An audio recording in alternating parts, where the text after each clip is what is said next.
Hello. Welcome to the next installment of our ArtLit training video. We are coming to you live once again from the ArtLit closet. We have some lovely Christmas music playing from the library, so you may be hearing that in the background. All right, so our featured artist for this month is Giotto de Bondone. Bondone? He is an Italian painter from the 1200s. His most popular works can be found on the walls and ceilings of churches and cathedrals in Italy. His work often depicted triptychs, which are paintings or photographs that form a trio, like three distinct sections. And Giotto was the first guy to really show us expressions and have backgrounds within paintings. Before this, people were flat. It was almost as if they were like cut out pictures, like glued onto walls. And there were no expressions. There were really intense eyes, but they didn't smile. There was not any body language going on with people. It was just like a strict cutout. So prior to him, people didn't have expressions, but then he was the one that said, hey, what if we give somebody a smile or a sad emotion? And then let's paint some things in the background to give this more depth. So it's sort of fun to see the kind of the first artist that really brought storytelling into art. Yeah. So he's kind of an exciting person to watch. So we highly recommend that you watch the YouTube video that's linked in the presentation. The video is about 4 minutes long, so it's another one that's somewhat lengthy. So we would definitely recommend that you keep your intros to the class pretty short and just go right into the video. And then at the end of the video, just pick one or maybe two slides that show his work. You don't, as always, don't need to go through all of them. Whichever one or two resonate with you most. And then just a reminder, at the bottom in the notes section, there's lots of prompts and questions and information about that painting to help guide your conversation with the class. And then, as Jordan was saying, in the slides, if you just keep scrolling down, the project starts. So our project today, or this next month, is self-portraits with friends. So in the middle, the kids are going to draw gently, very lightly, and then get to paint themselves and then two people that are important to them, or two things that are important to them. It could be family members, it could be a dog, maybe it could be ice cream that's really important to them. So two things that help paint a picture of that person's life. Okay. Please watch the video. There's multiple steps on how to go about assembling this and putting it together and how to get them started. I would encourage you that the project is really painting the three triptychs, so have them like sketch their drawings out pretty quickly, and then the paint, they can fill in all of those little details with the paint. There is a differentiation to the video than what we had. We had trouble printing on the black paper. So what we're asking you to do is we've made some templates, take them, lay them on the black paper, and then trace. And we have white gel pens as well as crayons on the cart for you to help with that. And then I think you can kind of see we've done a few for you, so there may be some that are ready, but you may want to try to do this ahead of time so that the kids just have to cut along the white line. And then our last kind of like thing with that is that please make sure we have trays on both of the carts. Please take their project and they can work It'll be so much easier if they can work right on the cart. All of their scraps are right on the cart. And then paint stays right on the tray. Oh, I think I said cart, sorry. The paint stays right on the tray, and then it's much easier for you to clean up. Okay. All right, and so we did do the in-person session, which was really fun. This is a really fun project. Yeah. And we learned a lot from that project, and so we wanted to share some of the things that came up. First and foremost, the paint comes out very quickly, specifically the green. It's basically water. I think you can see that. Yeah. There may have been a carpet incident. So go very, very slow when you are pouring the paint onto the tray, because it comes out really fast. And speaking of the paint, you notice that we have just like some small bottles here. If they for some reason are empty and you're like, what's happening? Right here on the back of the Artlet door, there are extra bottles of paint there, so you could replace it with that. And if for some reason you need them refilled, please email us, because I have big gallon jugs, but I have to put the pumps in and then re-pump it. So once a week I'll come in and check to make sure that the paint is filled. You don't need to do that, but I do need an email from you. Okay.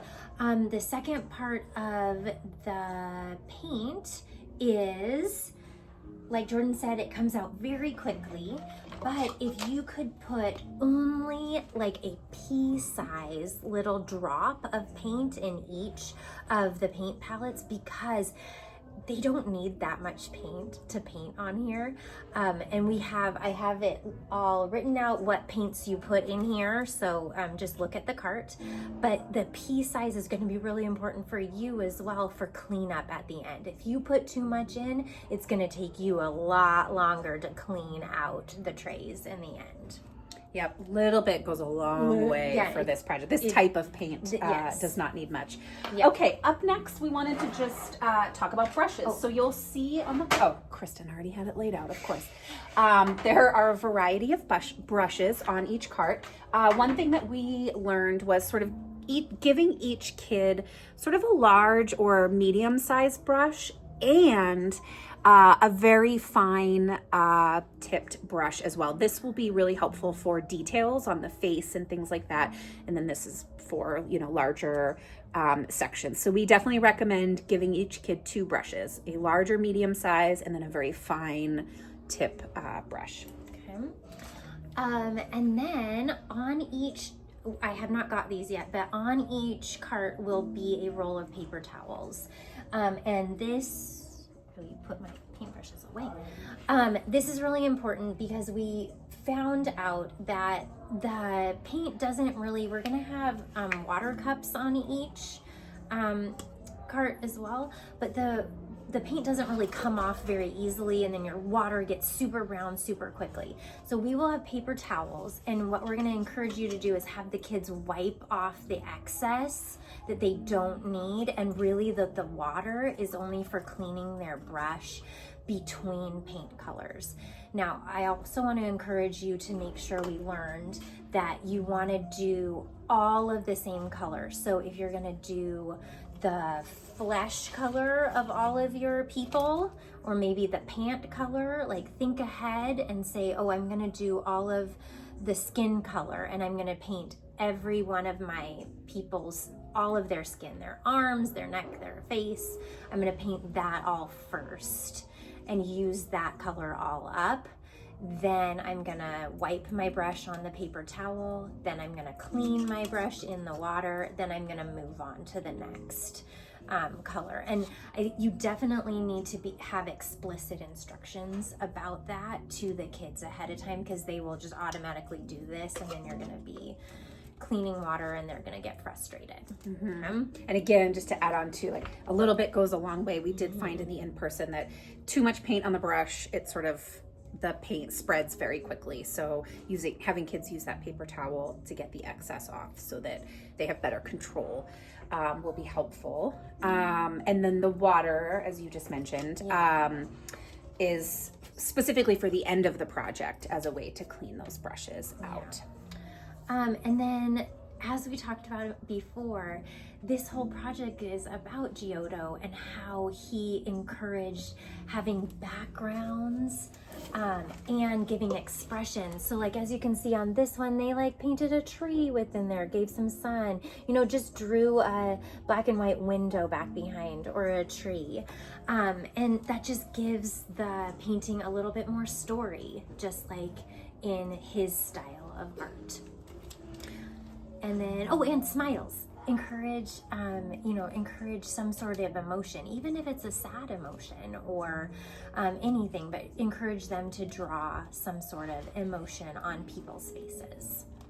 Okay, and then our last tip is giving yourself time to clean up. There will be a little bit of cleanup needed for this one. So you'll be cleaning the brushes really well at the end, washing the trays if there's any paint, and dumping out the water, washing the paint palettes.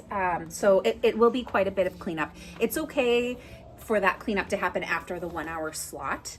But just make sure that your schedule allows time for that cleanup. Okay, and speaking of cleaning up, I was just cleaning up a little bit because we're going to give you a tour of the cart and where the supplies are now. All right, I'm gonna flip the camera over. All right.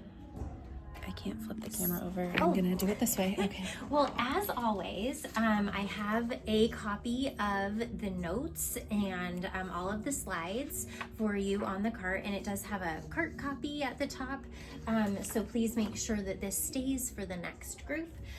We have the paper here of both types of paper. Some examples are on each cart so you can show the kids the paints. If you need those white gel pens, there's those, as well as there are the templates on. So if you get to it and you feel like the kids can do this, then they can draw their own template. There are paint brushes and paint palettes, as well as the trays down on the bottom. And then as far as what you need to restock is, if Jordan's gonna come around here, I put a big orange label right here that says here's the extra paper to restock. And then here is the white paper that's already pre-printed with the triptychs on it right there. And then again, I put a big sign here, extra paint is located behind the door. Sorry, my coat's there right now. And if for some reason we run out of these things, I do have the template right up here to make more copies, but please let us know if you need that.